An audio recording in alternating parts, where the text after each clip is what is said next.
Welcome to my channel VKM exam. आज है 6 अगस्त और 6 अगस्त से करंट अफेयर्स के जितने भी क्वेश्चन बनेंगे वो हम इस वीडियो में डिस्कस करेंगे। तो ये है एग्ज़ाम रोज नंबर 59। अब तक हमने 58 रोज कंप्लीट कर लिया। तो चलते हैं क्वेश्चन नंबर 1 की तरफ। Recently who has developed human based models to study neuron development and neuro developmental disorder such as autism. हाल ही में किसने न्यूरॉन विकास और ऑटिज्म जैसे न्यूरो डेवलपमेंट डिसऑर्डर का अध्ययन करने के लिए मानव आधारित मॉडल विकसित किया है? तो इसका करेक्ट आंसर है योगिता के अदलखा। यानी कि अभी हाल ही में inspire faculty fellow doctor Yogita के अदलखा ने न्यूरॉन विकास और ऑटिज्म जैसे न्यूरो डेवलपमेंटल डिसऑर्डर का अध्ययन करने के लिए मानव आधारित मॉडल विकसित किए हैं। यह ऐसे मस्तिष्क विचारों के उपचार रणनीतियों को डिजाइन करने में मदद कर सकता है। उन्होंने राष्ट्रीय मस्तिष्क अनुसंधान केंद्र मानेसर हरियाणा में मस्तिष्क के विकास और शिथिलता को समझने के लिए मानव आधारित स्टेम सेल मॉडल तैयार किया है। अब चलते हैं सेकंड क्वेश्चन की तरफ। A decentralised biomedical waste incinerator was inaugurated at which district municipality in Bihar recently? हाल ही में बिहार में किस जिले की नगरपालिका ने एक डिसेंट्रलाइज्ड बायोमेडिकल वेस्ट इंसिनरेटर का उद्घाटन किया है? तो इसका करेक्ट आंसर है बक्सर। यानी कि अभी हाल ही में 4 अगस्त 2021 को बक्सर नगरपालिका बिहार में एक डिसेंट्रलाइज्ड बायोमेडिकल वेस्ट इंसिनरेटर का उद्घाटन किया गया। वेस्ट टू वेल्थ मिशन द्वारा जून 2020 में शुरू किए गए biomedical waste treatment innovation challenge के माध्यम से गणेश इंजीनियरिंग वर्क्स द्वारा जून 2020 में शुरू किए गए biomedical waste treatment innovation challenge के माध्यम से गणेश इंजीनियरिंग वर्क्स द्वारा विकसित तकनीक का चयन किया गया था। स्थापित किया गया इंसिनरेटर एक पोर्टेबल फोर्स्ड ड्राफ्ट इंसिनरेटर है जो 50 किलो बायोमेडिकल कचरे को संभालने में सक्षम है। बात आ गई बिहार की, तो यह मैप में बिहार। इसकी लोकसभा सीटें यहाँ पे 40, राज्यसभा सीटें 16, राजकीय पशु है गौर और राजकीय पक्षी है घरेलू गौरैया। राष्ट्रीय उद्यान यहाँ पे है वाल्मीकि राष्ट्रीय उद्यान और यहाँ की राजधानी है पटना और मुख्यमंत्री कौन है? श्री नीतीश कुमार। अब चलते हैं तीसरे क्वेश्चन की तरफ। TRIFED is about to set up an Atmanirbhar Bharat corner in how many Indian missions embassies are across the world? TRIFED दुनिया भर में कितने भारतीय मिशनों दूतावासों में एक आत्मनिर्भर भारत कॉर्नर स्थापित करेगा?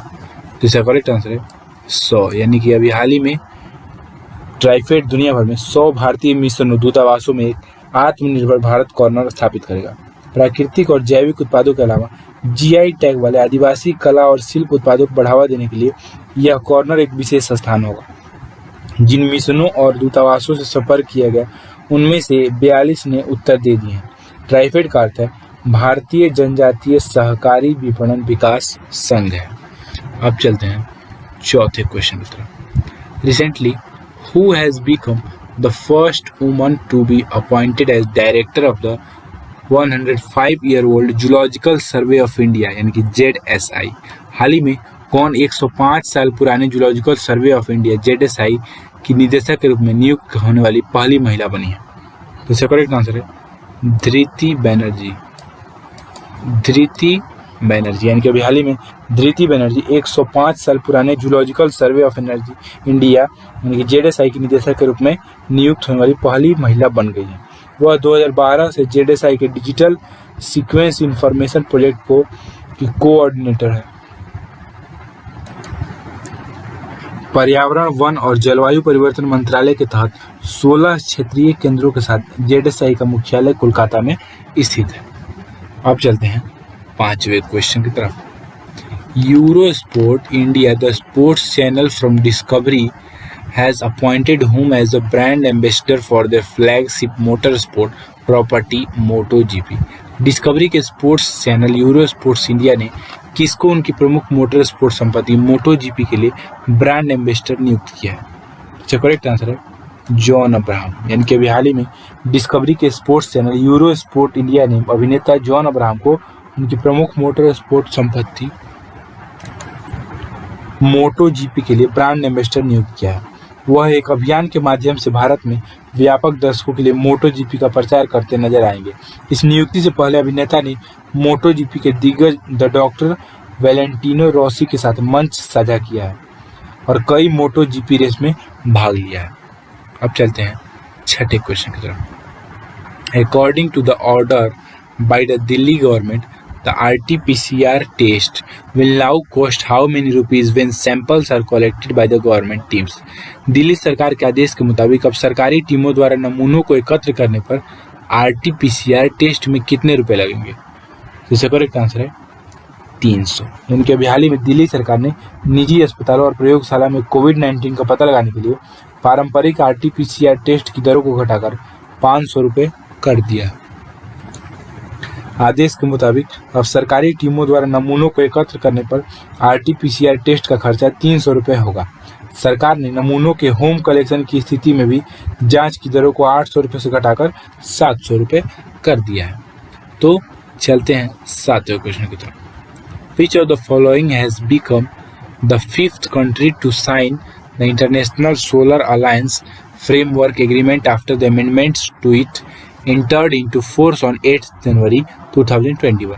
निम्न में से कौन 8 जनवरी 2021 को लागू होने वाले संशोधनों के बाद अंतर्राष्ट्रीय सौर संगठन फ्रेमवर्क समझौते पर हस्ताक्षर करने वाला 5वां देश बन गया? तो इसका करेक्ट आंसर है जर्मनी। यानी कि अभी हाल ही में जर्मनी 8 जनवरी 2021 को लागू होने वाले संशोधनों के बाद अंतर्राष्ट्रीय सौर गठबंधन फ्रेमवर्क समझौते पर हस्ताक्षर करने वाला 5वां देश बन गया है।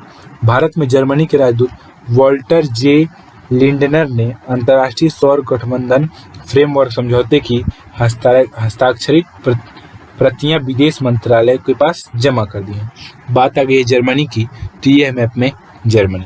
इसकी राजधानी है बर्लिन, मुद्रा है यूरो, राष्ट्रपति हैं फ्रैंक वाल्टर स्टीनमियर, राष्ट्रीय खेल है यहाँ का फुटबॉल। अब चलते हैं 8वें क्वेश्चन की तरफ। Union cabinet has approved an MOU between the Indian Institute of Space Science and Technology यानी कि IIST and the Delft University of Technology TU Delft of which country? केंद्रीय मंत्रिमंडल ने भारतीय अंतरिक्ष विज्ञान और प्रौद्योगिकी संस्थान IIST और किस देश के the Delft University of technology यानी कि TU डेल्फ्ट के बीच एक समझौता ज्ञापन को मंजूरी दी है? तो इसका करेक्ट आंसर है नीदरलैंड। यानी कि अभी हाल ही में केंद्रीय मंत्रिमंडल ने भारतीय अंतरिक्ष विज्ञान और प्रौद्योगिकी संस्थान IIST और the Delft University of Technology TU Delft Netherlands के बीच एक समझौता ज्ञापन को मंजूरी दी है। इस समझौते पर अकादमिक कार्यक्रमों और अनुसंधान गतिविधियों को अंजाम देने के लिए हस्ताक्षर किए गए हैं। ये संस्थान स्नातक, स्नातकोत्तर और डायरेक्टर स्तर पर छात्रों को आदान प्रदान कर सकते हैं और वे परस्पर चर्चा करके अध्ययन के क्षेत्रों को तय करेंगे। IIST का फुल फॉर्म है Indian Institute of Space Science and technology और TU डेल्फ्ट का फुल फॉर्म है दिल्ली यूनिवर्सिटी ऑफ टेक्नोलॉजी। ठीक है, तो नीदरलैंड की बात आ गई थी। नीदरलैंड, यह मैप में नीदरलैंड, इसकी राजधानी है एम्स्टर्डम, मुद्रा नीदरलैंड्स एंटीलियन गिल्डर और प्रधानमंत्री है mark रूटे।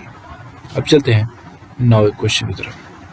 External affairs minister S Jaishankar represented India at the swearing-in ceremony of newly elected President Ibrahim Raisi in which city recently? विदेश मंत्री S जयशंकर ने हाल ही में किस शहर में नव निर्वाचित राष्ट्रपति इब्राहिम रईसी के शपथ ग्रहण समारोह में भारत का प्रतिनिधित्व किया है? इसका करेक्ट आंसर है तेहरान। यानी कि हाल ही में विदेश मंत्री S जयशंकर ने 5 अगस्त 2021 को तेहरान में नव निर्वाचित ईरानी राष्ट्रपति इब्राहिम रईसी के शपथ ग्रहण समारोह में भारत का प्रतिनिधित्व किया है। वह ईरान के 2 दिवसीय दौरे पर है। ईरान के सर्वोच्च नेता अयातुल्ला अली खामनेई के करीबी माने जाने वाले रईसी ने जून 2021 में राष्ट्रपति चुनाव जीता था। खाड़ी क्षेत्र में ईरान भारत के लिए एक प्रमुख देश है। बात अगर ईरान की, तो ये मैप में ईरान, इसकी राजधानी है तेहरान, मुद्रा ईरानी रियाल, राष्ट्रपति इब्राहिम रईसी, राष्ट्रीय खेल है फ्री स्टाइल कुश्ती। अब चलते हैं 10वें क्वेश्चन की तरफ। With which country will India conduct exercise Indira 2021? Bharat किस देश के साथ अभ्यास इंदिरा 2021 आयोजित करेगा? तो इसका करेक्ट आंसर है रूस। यानी कि अभी हाल ही में भारत रूस संयुक्त प्रशिक्षण अभ्यास इंद्र 2021 4 अगस्त 2021 को रूस के प्रूडबॉय रेंज वोल्गोग्राड में शुरू किया गया। अभ्यास इंद्र 2021 भारतीय और रूसी सेनाओं के बीच अंतर संचालन को बढ़ाएगा। इस अभ्यास का उद्देश्य है संयुक्त राष्ट्र के जनादेश के तहत संयुक्त रूप से आतंकवाद विरोधी अभियानों की योजना बनाने और संचालन करने के लिए भारतीय और रूसी सेनाओं के बीच संयुक्त प्रशिक्षण की सुविधा प्रदान करना। बात है कि रूस की, तो ये मैप में इसकी राजधानी है मॉस्को, मुद्रा है रूसी रूबल, राष्ट्रपति हैं व्लादिमीर पुतिन और प्रधानमंत्री हैं मिखाइल मिशुस्तिन। अब देख लेते हैं लास्ट वीडियो का question. The US approved the sale of Harpoon joint common test set JCTS and related equipment to India for an estimated cost of how many million USD। America ने भारत को कितने million अमेरिकी dollar की अनुमानित लागत पर Harpoon joint common test set JCTS और संबंधित उपकरणों की बिक्री को मंजूरी दी है। इसका करेक्ट आंसर है 82। यानी कि अभी हाल ही में अमेरिका ने Harpoon joint common test set और संबंधित उपकरणों को भारत को 82 मिलियन अमेरिकी डॉलर की अनुमानित लागत पर बेचने की मंजूरी दे दी है। हार्पून, जिसे पहली बार 1970 में तैनात किया गया था, एक all weather over the horizon anti ship missile system, यह विश्व की सबसे सफल एंटी शिप मिसाइल और 30 से अधिक देशों के सशस्त्र बलों के साथ सेवारत है। अब देख लेते हैं क्वेश्चन ऑफ द डे। तो आज की वीडियो का क्वेश्चन है, in men's hockey which country won the bronze medal at the Tokyo Olympic 2021। पुरुषों की हॉकी में टोक्यो ओलंपिक 2021 में किस देश ने कांस्य पदक जीता है? तो इसका आंसर आप मुझे कमेंट बॉक्स में बताएंगे। अगर आपको क्वेश्चन का आंसर पता है तो आप पूरा डिटेल में लिखिएगा, ठीक है। अगर आपको ये वीडियो अच्छा लगता है तो इस वीडियो को लाइक कर दीजिए और मेरे चैनल को सब्सक्राइब कर लीजिए, ताकि आने वाला मेरा नेक्स्ट वीडियो आपको सबसे पहले मिल सके। तो मिलते हैं नेक्स्ट वीडियो में नए एग्जाम रोज के साथ।